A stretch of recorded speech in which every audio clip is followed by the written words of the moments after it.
하나님 말씀은 이사야 51장 16절 말씀입니다.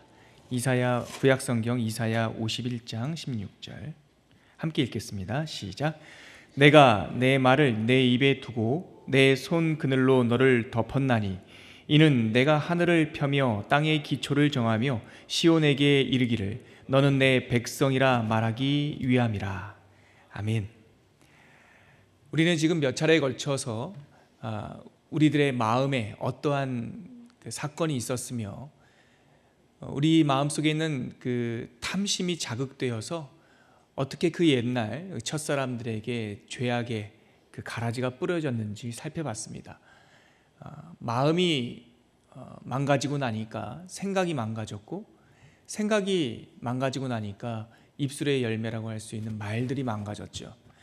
성경을 보면 하나님의 이 치유 방법, 회복 방법은 그 타락의 역순인 걸 알게 돼요.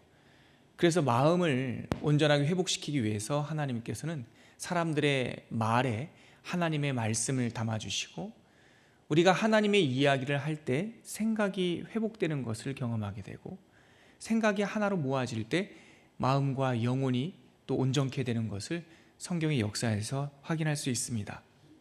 그래서 말씀이 오시는 사건이 그만큼 중요한 것입니다. 성령이 오시는 사건이 그만큼 중요한 거죠. 말씀이 오시면 하나님과의 소통이 회복이 되는 겁니다. 위에서 내려오는 말씀. 성령이 오시면요, 물론 하나님과의 소통도 회복되지만 다른 일반 사람들과의 소통이 회복되는 거죠. 도무지 화해가 안 되는 사람들이 주변에 있지요. 예수님을 믿은 지 오래되었는데도 불구하고 옛 상처와 옛 아픔에서 벗어나지 못한 사람들, 그분들과 만나서 지난 이야기들, 깊은 이야기들을 하다 보면 그분이 진짜 하나님과 화해가 안 됐음을 알게 되는 거예요. 어떤 종교적 대상으로 하나님을 알고는 있긴 하지만 하나님과 진정한 사랑, 하나님과의 화해가 이루어지지 않으면 사람들과의 화해도 이루어지지가 않죠. 하나님과 언어가 열리지 않으면 사람과의 소통도 불가능한 겁니다. 여러분, 우리가 잘 알다시피 창세기 11장에 바벨탑 저주 사건이 있죠. 똑같은 모습입니다. 창세기 3장에 에덴 동산에 있었던 그 선악과 사건의 재판이에요. 선악과 사건이 아담과 하와 그 은밀한 한두 사람의 마음속에 시작된 일이라면 바벨탑 사건은 이 집단적인 그런 사건이었죠. 그들의 동기도 무엇이었습니까? 탑을 높게 쌓아서 하나님의 자리에 이르자라고 하는 야망이었지 않습니까? 그 하나님의 자리에 오르려고 애쓰다가 그들은 흩어지게 되었고 그들의 언어는 망가지게 되었죠. 그래서 서로 소통이 안 된 거예요. 바벨탑 사건 이후로 사람들은 소통할 수 없는 존재가 된 거죠. 제가 전에도 한번 말씀드린 기억이 있는데, 제가 학창시절 때 그 바벨탑 사건을 보면서 이 조상들이 이런 죄만 범하지 않았더라도 이 땅에는 영어가 없고, 영어가 없으면 공부 한 과목 줄어들고 얼마나 좋을까, 그런 우스꽝스러운 생각을 한 적도 있습니다. 그때는 나름 진지했는데 나중에 제가 하나 깨닫게 됐어요. 이거는 언어의 문제뿐 아니구나. 영어, 일본어 이런 랭귀지의 문제가 아니라 바벨탑 사건의 저주는 같은 말을 쓰더라도, 같은 이불을 덮고 자더라도 소통이 안 된다라고 하는 이 죄성이구나. 여러분, 같은 말 쓰고 살아도 소통이 안 됩니다. 자기가 하고 싶은 말만 하고 자기가 듣고 싶은 말만 합니다. 1시간 동안 한 가지 주제에 대해서 얘기했는데 다음에 또 만나 하고 헤어지면서는 자기가 애초에 갖고 있던 생각 가지고 떠나는 겁니다. 이렇게 불통의 시대에 소통이 가능할 수 있는 방법은 성령이 오시는 거예요. 하나님의 사랑, 하나님의 말씀이 오시는 거예요. 그래서 언어가 조금 다르고 배워오고 살아온 여정이 달라도 한 성령 받은 사람들은 서로 다른 얘기하는 것 같아도 결정적인 순간에 한 영혼, 한 마음을 갖게 되는 거죠. 하나님께서 우리들의 언어를 치유하시기를 소망하고 있는 거예요. 영혼이 망가졌고, 그래서 생각이 망가졌고, 말이 망가진 이 사람들에게 하나님께서는 이사야 57장 19절에서 내가 내 말을 너희 입술에 두어 너희를 고치려고 한다. 이 말씀을 해주시는데, 우리가 방금 읽었던 이사야에서 몇 장을 앞으로 더 가보시면 이사야 57장 19절 말씀이 있습니다. 이사야 57장 19절 말씀, 하나님의 회복 이야기, 회복 계획이 담겨 있습니다. 57장 19절 함께 읽겠습니다. 시작. 입술에 열매를 창조하는 자 여호와가 말하노라. 먼 데 있는 자에게든지 가까운 데 있는 자에게든지 평강이 있을지어다. 평강이 있을지어다. 내가 그를 고치리라 하셨느니라. 입술에 열매를 창조하시는 자 여호와, 그분께서 우리들에게 말씀하신답니다. 먼 데 있는 사람이든지 가까이 있는 사람이든지. 이 상투적인 이 관용적인 표현이 어디에 또 나오는 줄 아십니까? 오순절 성령 세례 사건 이후에 베드로의 첫 설교에 이 표현이 나옵니다. 이 성령이 오신 까닭은 가까이 있는 우리들과 먼 데 있는 사람들과 앞으로 다가올 다음 세대들에게 하나님께서 생명을 전하게 하기 위하여 성령께서 오셨다. 입술의 열매를 창조하는 그 여호와가 너희에게 말한다. 먼 데 있는 사람이든지 가까이 있는 사람들이든지 그들에게 입술의 열매를 통하여 고쳐주실 것이다. 회복하여 주실 것이다. 이렇게 하나님께서 회복과 구원의 계획을 말씀해 주시죠. 그래서 하나님께서 예수 믿는 우리들에게 입술의 좋은 열매들, 언어의 열매들을 맺게 하십니다.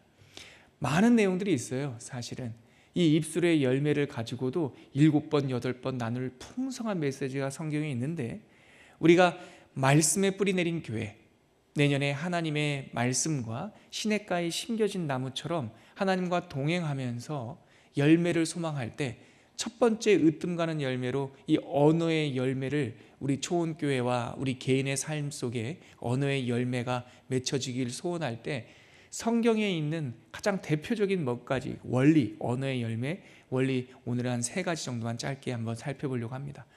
여러분들이 잘 알고 있는 그 내용들입니다. 첫째, 어떤 언어들이 우리들의 삶 속에 입술의 열매를 창조하는 하나님의 선물로 우리 입술에 맺혀질까요? 첫 번째 그 열매는 사랑의 언어입니다. 믿음의 언어입니다. 믿음의 언어. 하나님께서는 항상 이 믿음을 통해서 모든 것이 새롭게 시작되기를 원하시는 거죠. 믿음의 언어, 믿음이란 무엇입니까? 우리가 누차 성경을 읽으면서 확인하는 것이지만 믿음은 우리의 확신과 신념이 아니에요. 우리의 신념, 우리의 확신은 나로부터 시작되는 거죠. 그러나 성경은 믿음이란 나로부터 시작되는 것, 내 결단이 아니라 하늘에서 내려오는 선물이라고 말을 하죠. 그러면 하늘에서 내려온 이 믿음, 이 선물은 무엇을 통하여 우리가 경험하고 우리가 알게, 깨닫게 되는 거죠? 사건입니다. 사건. 그것이 우리 영혼에 일어나는 신비적 사건이든 아니면 실제 살아가면서 일어나는 기적과 간증과 같은 사건이든, 이 하늘에서 내려오는 믿음이라고 하는 것은 사건으로 경험됩니다. 신념과 책상과 연구로 확증되는 것이 아니라, 그러므로 믿음은 사건입니다. 믿음의 언어라고 하는 것은 사건의 언어예요. 이스라엘 사람들에게는 하나님을 표현하는 단어가 대표적인 게 2가지가 있었습니다. 우리가 잘 알고 있듯이 엘로힘이라는 말입니다. 이 엘이라는 것이 우리 구약 성경에서는 하나님이라고 번역되는 그 단어가 엘입니다. 그런데요, 이 엘이라는 말은 유대인들만 쓴 단어는 아니었습니다. 유대인뿐만 아니라 팔레스타인 사람, 가나안 사람, 가사 사람, 가드 사람, 심지어는 시돈 사람들조차도 엘이라는 단어를 공통적으로 쓰던 그 하나님, 신을 지칭하는 말이었죠. 우리나라 말로 번역하면 그 귀신 신자 정도 되지 않을까요? 그런데 유대인들만 사용하는 하나님을 향한 이름이 있었습니다. 그것이 바로 여호와라고 하는 겁니다. 여호와라고 하는 이름은 가나안 사람은 쓰지 않습니다. 시돈 사람도 쓰지 않습니다. 그 야훼, 여호와라고 하는 이름은 유대인들만 불렀던 이름입니다. 왜 그 이름이 중요합니까? 그 여호와라고 하는 이름 안에는 이스라엘 백성과 하나님 사이에 경험한 사건이 담겨 있기 때문에 그래요. 팔레스타인 사람들이 여호와라는 이름 들어볼 수는 있어요. 그러나 그들은 그 이름만 알 뿐, 그 이름 속에 담긴 역사는 모르는 거죠. 이스라엘 사람들에게 야훼라고 하는 이 자음 네 글자거든요. 자음 네 글자입니다. 우리나라 말로는 여호와 또 뭐 야훼 이렇게 발음이 되고 또 불려지지만 실제 히브리 사람들은 그거를 모음이 없어요. 히브리 말에는 자음 4개, 이 횡 4개로 딱 표현되어 있는데 이 횡 4개를 딱 보는 순간 그들은 이스라엘의 역사가 정말 주마등처럼 지나가는 거죠. 그래서 그 역사와 하나님이 너무나 존귀해서 그들은 그 이름조차 부르지 않았습니다. 요즘에 와서 우리들이 자유케 하시는 예수의 믿음, 완성하신 그 복음 때문에 여호와 이름을 자유롭게 부르지만 유대인들은 지금도 여호와라는 이름을 부르지 않습니다. 여호와 대신 주님이라는 뜻으로 아도나이 이렇게 부르죠. 자, 그러면 여호와라는 이름에 담겨 있는 그 사건이 뭡니까?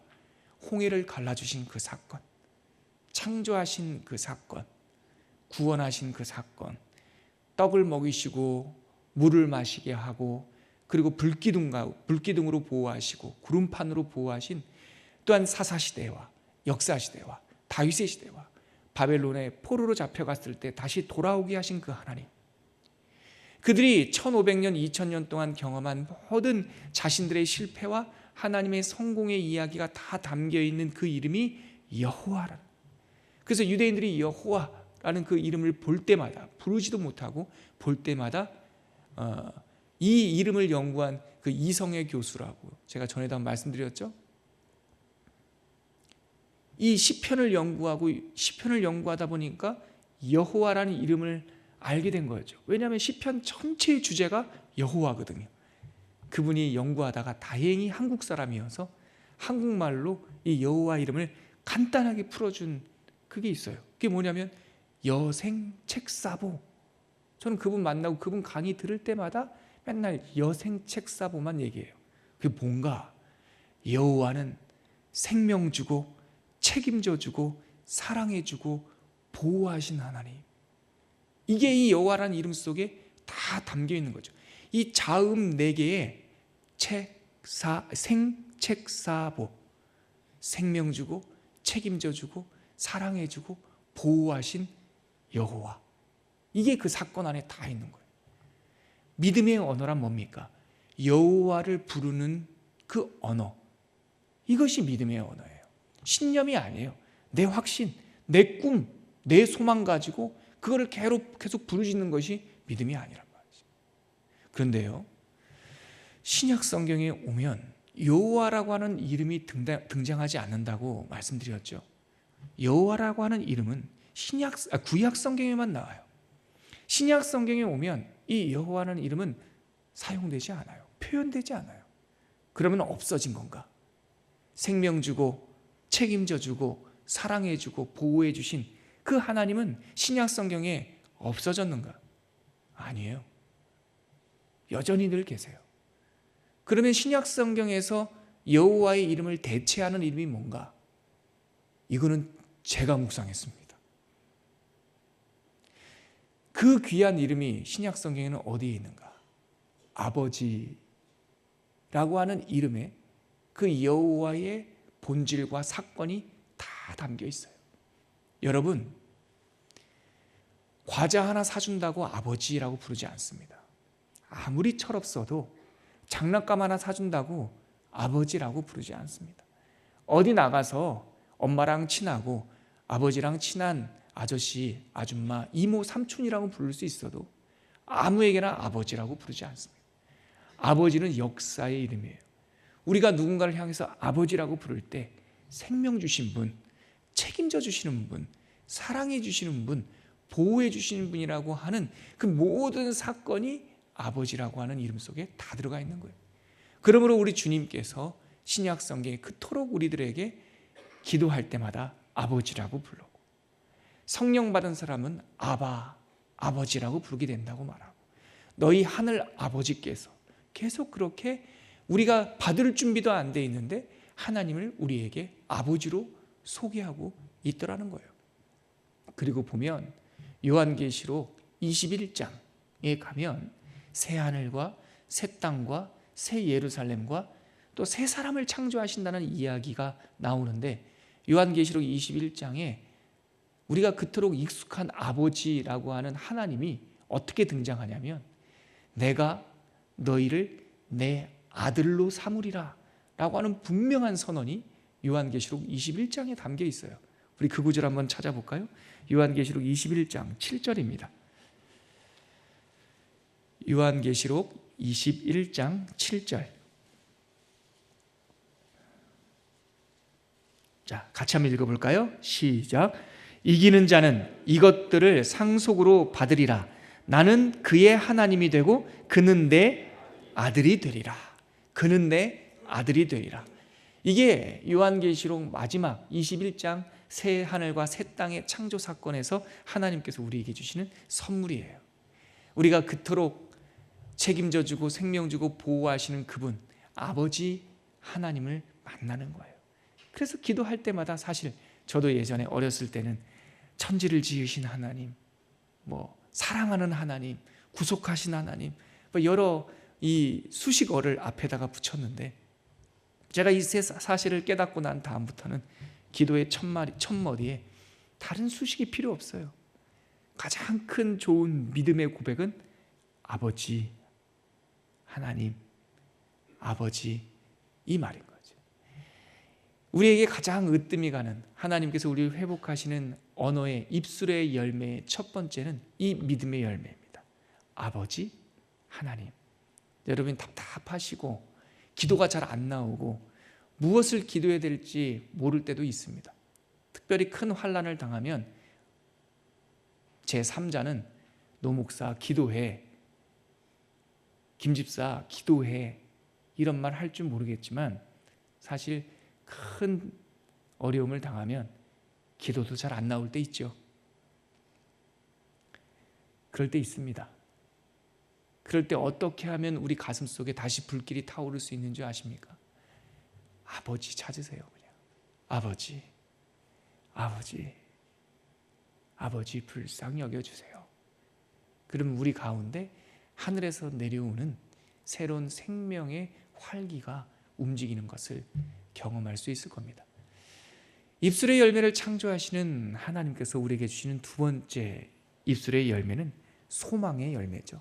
오늘 우리가 읽은 이 이사야 51장 16절에 보면 하나님께서 너는 내 백성이라 말하기 위함이다, 이런 말씀을 우리에게 주시죠. 하나님께서 우리가 하나님의 백성이 된다고 하는 것은 하나님의 통치를 경험한다는 뜻이에요. 하나님의 통치라는 것은 무엇입니까? 우리를 향한 하나님의 뜻이 있다는 거죠. 그러므로 소망의 열매는 다스리는 분, 우리를 주관하시는 분이 계시는 사람들이 할 수 있는 거예요.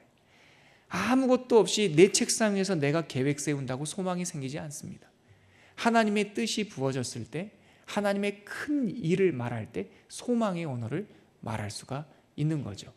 여러분, 성령 세례가 임해서 현상적으로는 사람들에게 그날 오순절날 성령 받은 사람들에게 무슨 일이 일어났죠? 그들의 언어에서 방언을 하기 시작했어요. 그게 의미 모르는 하늘의 언어가 아니라 각 나라 사람들의 언어로 말하기 시작했어요. 그래서 순복음교회에서는 성령 받은 표지, 마크로 방언을 말하기도 했어요. 요즘에는 그렇게 무조건 성령 받으면 무조건 방언한다, 이 주장은 요즘에 그렇게 강하게 주장하고 있지는 않지만 요즘에도 그러한 사모함이 있죠. 성령 받으면 방언도 받는다. 그런데요, 사도행전 2장 오순절 사건에 보면 방언은 도구였습니다. 각 나라 언어를 말하는 건 하나님께서 이것을 하기 위한 도구로 주신 거예요. 하나님의 큰 일을 말하기 위한 도구가 방언이었어요. 그래서 사도행전 2장 11절 보면 제가 한번 읽어드릴게요. 그들이 각 나라 언어를 받습니다. 그리고 하나님의 큰 일을 말하기 시작합니다. 사도행전 2장 11절입니다. 그레데인과 아라비아인들이라, 우리가 다 우리의 각 언어로 하나님의 큰 일을 말함을 듣는도다. 우리의 각 언어로라고 말하는 것이 방언이에요. 방언으로예요. 성령 받으면 방언을 하는 것이 아니라 방언으로 하나님의 큰 일을 말하기 시작하는 거예요. 이것이 바로 소망의 언어입니다. 하나님의 뜻이 있기 때문에, 하나님이 우리의 주인이시기 때문에, 우리를 향한 계획이 있기 때문에 우리가 하나님의 그 계획을 다 모른다 할지라도 하루하루 살아온 그 계획들, 하나님의 섭리들을 입으로 표현하고 사는 거죠. 그렇기 때문에 불안하고 걱정하고 낙심하지 않습니다. 예수를 믿는다라고 해서 무풍지대를 사는 게 아니라고요. 어려운 일 닥쳐요. 모르는 일 닥쳐요. 해석이 안 되는 일, 왜 나에게 이런 일이? 라고 하는 그런 삶의 이 여울들을 만나기도 해요. 그러나 믿음의 백성들은 그 삶의 굴곡을 만날 때 어려워, 힘들어, 안 돼, 나는 불행해 라고 말하지 않고 믿음의 사람들은 잘 될 거야. 하나님이 계시잖아. 잘 될 거야. 뜻이 계시잖아.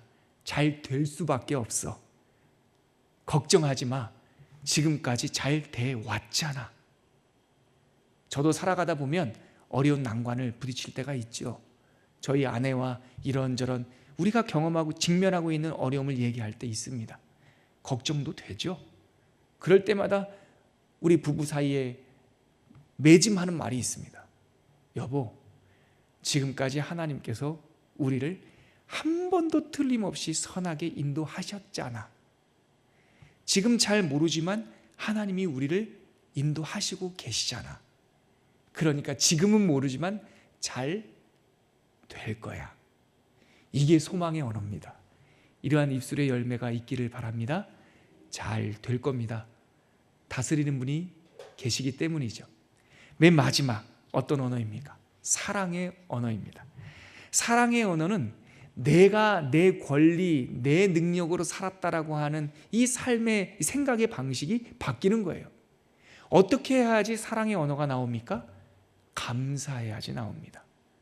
내가 죽어도 여러 번 죽었어야 되는데 살아났다라고 하는 감사의 마음이 일어날 때 사랑의 언어가 나옵니다. 내 힘으로, 내 덕분, 내 실력, 내 맘대로 살아왔어. 이건 다 내 공로야 말하면 감사도 없고 사랑도 없어요. 근데 내 공로 아니고 거저받은 그 오후 5시에 온 포도원의 품꾼처럼 하나님께서 거저 주신 것을 받으면 사랑의 언어가 나옵니다. 감사의 언어가 나옵니다. 우리가 삶의 현장에서 사랑의 언어는 무엇으로 표현될까요? 덕분입니다. 이걸로 표현돼요. 오늘 어떻게 살아냈습니까? 다 주님 덕분입니다. 아유, 수고하셨습니다. 아유, 형제님 덕분입니다. 자매님 덕분입니다. 우리 장로님 덕분입니다. 우리 권사님 덕분입니다. 집사님 덕분입니다. 모든 게 다 하나님 덕분입니다. 우리는 감사의 말로 덕분입니다. 이렇게 하나님의 은혜, 덕이란 말이 은혜란 말 아닙니까? 은혜 때문입니다 말하면요, 기가 막혀요. 상대방은 그 감사의 언어를 사랑의 언어로 받아요. 덕분입니다 표현 많이 해보십시오. 주변에서 여러분들을 향한 평판이 들려올 겁니다. 그 집사님은, 그 장로님은 사랑이 많으셔. 여러분, 3가지 입술의 열매 오늘 짧게 묵상했습니다. 좋은 언어를 하나님께서 우리에게 주십니다. 첫 번째, 믿음의 언어. 하나님의 사건들을 기억하십시오. 두 번째, 소망의 언어. 하나님의 큰 뜻을 선포하십시오. 잘 될 겁니다. 그리고 사랑의 언어, 덕분입니다. 감사합니다. 우리의 삶의 언어로 적용하자면 하나님 아버지, 믿음의 언어였습니다. 잘 될 겁니다. 소망의 언어였습니다. 모든 것이 다 은혜 때문입니다. 덕분입니다. 사랑의 언어였습니다. 같이 기도하겠습니다. 하나님, 우리 입술에 이러한 열매를 창조하여 주시옵소서. 믿음과 소망과 사랑의 언어가 우리의 실제 언어가 되게 하여 주셔서 하나님과 화목하고 이웃과 화목하고 진정한 소통이 일어나게 하여 주시옵소서. 이렇게 소망하면서 기도하신 후에 자유롭게 귀가하도록 하겠습니다. 특별히 자녀들을 위해서, 자녀들의 언어를 위해서 중보해 주시기 바랍니다. 같이 기도하겠습니다. 하나님 아버지, 은혜를 감사합니다. 내가 내 말을 내 입에 두고 내 손 그늘로 너를 덮었노니 너를 내 백성으로 삼게 하기 위함이다. 내가 너를 내 아들로 삼으리라 말씀하신 이 소망의 하나님의 사랑의 계획을 들었습니다. 하나님, 우리 입술에 사랑의 언어, 믿음의 언어, 하나님 소망의 언어를 담아 주시어서 늘 하나님과 동행하며 하나님의 선한 뜻 가운데 들어갈 수 있는 주님의 자녀들 되게 하여 주시옵소서.